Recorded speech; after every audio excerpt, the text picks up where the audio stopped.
Welcome to this presentation where I will review some of the latest developments we have in the assessment of performance of silicone structurally glazed or bonded facades in the event of earthquakes. So you're most probably familiar with silicone, structurally glazed facades. You know that a silicone polymer, a silicone molecule, has this amazing capability to accommodate movement, which is really linked to the structure of the polymer and this wide angle that we have between the SiO-Si bonds, and also this twisted shape of the polymer around its axis. So this is why you use that for durable weatherproofing of your facades, but it is also a key benefit if you want to accommodate even larger movements, such as in the case of an earthquake. Here you can see the Washington Tower in Seattle. It was built in 1987. It's a two-sided structurally glazed facade with IG units. It's been through a lot of earthquakes, one of them reaching level 7 on the Richter scale without any reported damage. So we started at Dow investigating seismic performance back in 1996. We started small with small test pieces, TA joints, H pieces, and assessments of facades post-seismic events. And that drove us to give a recommendation of 0.35 megapascal, 50 psi as a design strength limit, which corresponds with 25% strain. We continued subsequent testing in 2011-2012. We had a first big project where we did mock-ups that you can see here, the initial testing we did for. So it was a unitized system, and we wanted to assess compliance with the EMA testing protocol. You see the units are quite small, and we went for a worst-case approach. So we restrained the movement of the unitized facades, which normally would sway and would have in-plane lateral displacement. We blocked that, and we went more towards a stick behavior. So instead of having units that remain rectangular, they would deform as parallelograms. You see on the left the swaying condition. On the right, you have the racking, which should start as well, like this. So you have much less stress transferred in the first condition than in the second one. So the logic was, okay, if we've proven that it works for a worst-case scenario, if your unitized facade is working, then it will obviously also comply with the requirements. So we validated our design strength limit. We did not observe any damage. We don't expect any damage to occur before we have glass fallout limit reached. But of course, using mock-ups is not always possible for each project. So with the advent of more advanced engineering methods, such as finite element analysis, we are trying to use that as an alternative. And we have been working since several years now, following always the same logic. When we try to validate the use of our materials in new application, like blast, like cold bending, we'll build a specific material model that is suitable to reproduce the loading condition of the silicone. So for blast, it will be high-speed testing that we will use for determining the material model. For cold bending, we'll introduce some creep behavior. And we first validate the material model on a small test piece. Again, H pieces, what we do in the lab.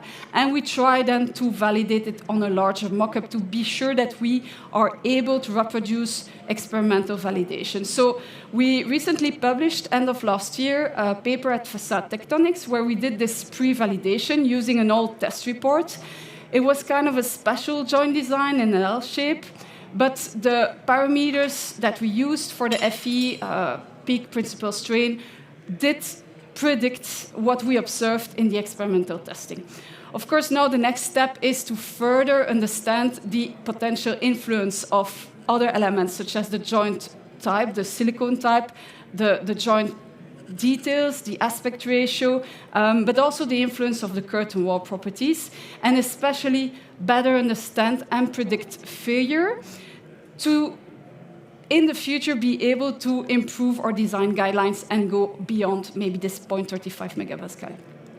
So Almost 2 years ago, we had the opportunity to join a very interesting research project that is led by a technical university of Delft and researcher Simona Bianchi.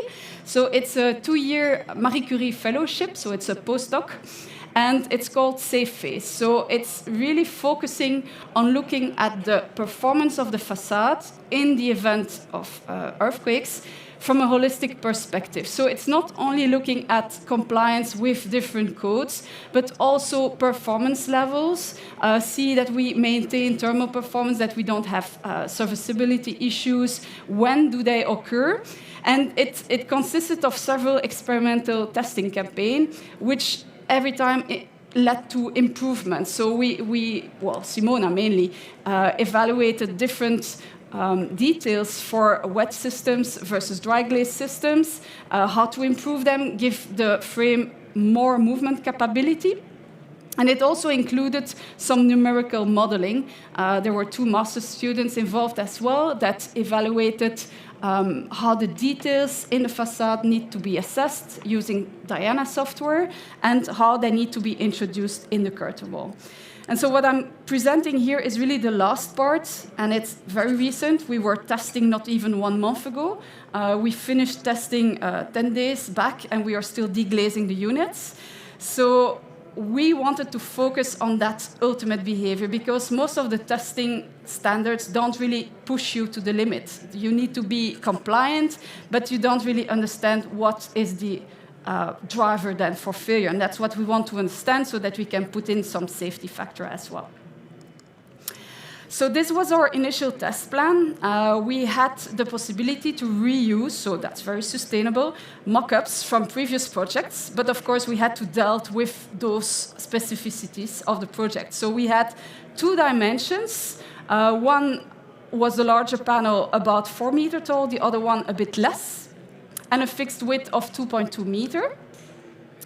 The units were initially glazed with a 27 by 9 millimeter joint, so we had to respect that. We could increase thickness or decrease bite, but not the other.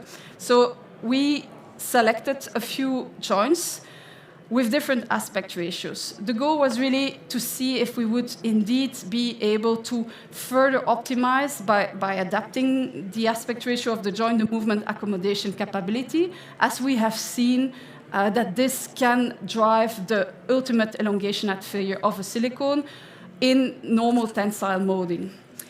We also wanted to understand the influence of the frame. Remember, in the last testing campaign, we went for worst-case scenario with a rigid frame. So how does the silicone then influence behavior in case of an optimized system? And we also wanted to look at the potential influence of the loading mode. So we had different types of seismic events. We had the crescendo, the EMA testing, where you have a quick frequency and then a slower one with small amplitude going to large amplitude, which is limited to the testing equipment at the Permasteelisa headquarters. I forgot to mention that was with Permasteelisa, obviously, in Italy. So we were limited to maximum 72 millimeter amplitude. The monotonic, on the other hand, we could go much larger, up to 250 millimeter drift. And we also had Simona translated 3 earthquakes in Friuli, Umbria Marche, and the Christchurch earthquake into a testing protocol. So we run that several times, and the ultimate goal was to break the silicone. And it's always a bit surprising, but I really want to damage that, and it's not so easy, so it's kind of frustrating when we test silicone. So we want to understand crack and tear propagation, because if you're familiar with the ETAC 002, which is our Bible for structural glazing, there is a test for the tear resistance. The silicones, they are filled, they have this resistance. If they crack and you have a little H-piece, you make a little cut in it, you pull, and you should not lose more than 25% of your initial strength. So we know it's made for that, but does it also help in this case of more intense deformation? And ultimately, we wanted to do deglazing to make sure all the parameters were correctly installed. So prior to do the experimental testing, we used our material model from previously published paper to understand which joint we should pick, those that were most susceptible to break. So the 9 by 9 is probably not an ideal joint dimension for such a large pane, and probably it was not the one, well, we had 27 by 9, right? But we wanted something weak enough so we could make it break. And we want to know as well where it's going to break, so we could focus all our cameras and a measurement device. But when we did our modeling, we had to do some simplifications, such as the frame. You see we have a very plain, simple block, which we then allowed some rotation in the next slide. We've simplified as well the edge of the IG unit, so we don't do all the details in this kind of pre-evaluation. It's more about understanding where's the risk. Is it going to fall down, or are we safe? So this was the way we evaluated the frame flexibility, and we have documented some of these results in the paper. I think it's going to be published sometime in the proceedings, so you will have access to that. Results are a bit aligned with what we expect. If you have the first case, a fully rigid frame, you can see that the peak principal strain, which is our indicator of risk of failure, goes very high, higher than what we think the silicone can resist. So we expect this unit in a monotonic testing sequence to break at 75 millimeter movement, certainly. But if you have a frame that is optimized for rotation, you see that the strain drastically goes down. So we know that it would be interesting testing. So this is the test setup. You have a little detail of the joints as well. The first day, we tested the 4 units, and you can see that we have twice the small joint, once on the small pane, once on the larger pane, so we can assess the influence of the pane aspect ratio. 20 by 9 on the small pane, because it's slightly more rigid than the large pane, so it should help as well to induce breakage, and 27 by 9 to have the third aspect ratio to investigate this potential influence. We knew there was little chance of getting the 27 by 9 to break, but at least we could use it eventually also to induce crack and monitor that. We had several cameras. Only the 2 exterior mullions were accessible, so they were positioned here at different heights. And we had also a front camera with digital image correlation to witness what would happen. So we started with the small pane and a flexible frame in the 9 by 9 configuration. And it's been pretty boring. So we've been through all these tests. So that's 1, 2, 3, 4, 5, 6, 7, 8, 9 tests with nothing happening, basically. At least nothing we could see. But you can see that these big units are really going through quite severe deformation in these testing. And you see them moving really nicely, one next to the other. So we started cutting, and we cut in the area where we were expecting the highest level of strain. First with 15 millimeter, I was really panicked, like, yeah, let's not exaggerate too much. And then we quickly realized that it would never fail, so we went eventually up to a cut that was 30 centimeters from the bottom. So the cut is here, and you see here the crescendo. So in the beginning, you don't see it opening really a lot, but once the frequency goes down a bit, you see that the opening is really quite big, but it's not propagating, right? So this tear resistance is really validated.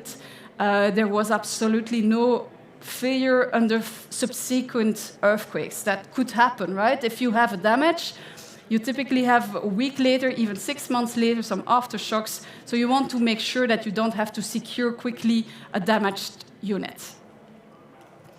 When we left, Permasteelisa continued to crack and cut. And they eventually went up to 80% of the perimeter cut before they reached failure of the unit. So I think this should be reassuring that silicone in this type of optimized frame, watch it, it's really one that had a specific detail to allow more movement of the unit. It's really behaving beautifully. Then we realized the frame needs to be fixed, otherwise we will not see a lot. So we started to block, to restrain the units at the bottom here from that rotation.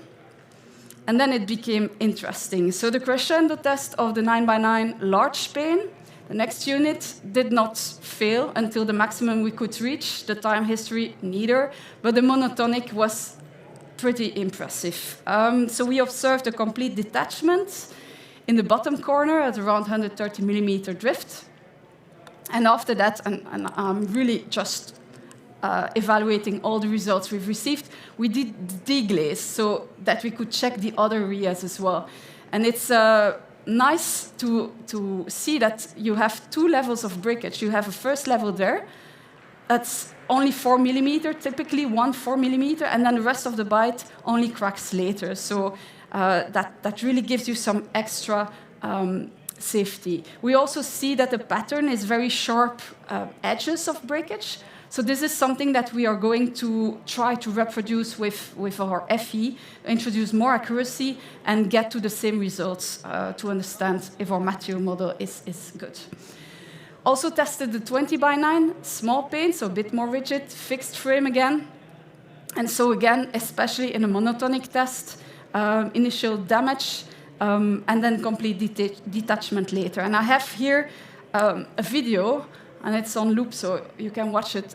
Whoopla, there it goes. I was beautifully cracking over the full height, so we still need to slow down the video to understand if it starts somewhere or if it was everywhere at the same time. We'll see if we manage to do that. All the details of the measurement, because we looked also at the weather sealant, and we had lots of strain gauges and so on installed, so that's given in the paper. But yeah, there's a lot of data to digest, so we are working on it.